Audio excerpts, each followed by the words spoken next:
দেশের বৈদেশিক মুদ্রার রিজার্ভে আবারও ঊর্ধ্বমুখী প্রবণতা দেখা গেছে। বাংলাদেশ ব্যাংকের হিসাবে দেশের গ্রস রিজার্ভ দাঁড়িয়েছে ৩৬.৯৬ বিলিয়ন মার্কিন ডলার।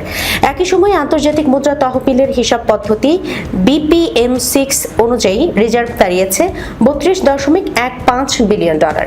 বাংলাদেশ ব্যাংকের বৈদেশিক মুদ্রার রিজার্ভ সংক্রান্ত তথ্য অনুযায়ী সোমবার দেশের গ্রস রিজার্ভের পরিমাণ ৩৬,৯61.95 মিলিয়ন ডলার।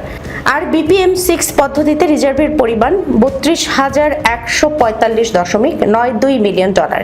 দুই হিসাবের মধ্যে ব্যবধান প্রায় ৪.৮২ বিলিয়ন ডলার। গ্রস রিজার্ভে বিভিন্ন ধরনের সম্পদ ও দায়ের হিসাব অন্তর্ভুক্ত থাকলেও BPM6 পদ্ধতিতে আন্তর্জাতিকভাবে তুলনাযোগ্য ও ব্যবহারযোগ্য রিজার্ভের হিসাব করা হয়। ফলে বৈদেশিক খাতের প্রকৃত সক্ষমতা মূল্যায়নে BPM6 হিসাবটি বেশি গুরুত্ব পায়। বাংলাদেশ ব্যাংকের সর্বশেষ তথ্য অনুযায়ী 10 আগস্ট পর্যন্ত গ্রস রিজার্ভ ৩৬.৯৬ বিলিয়ন ডলার এবং BPM6 রিজার্ভ ৩২.15 বিলিয়ন ডলার।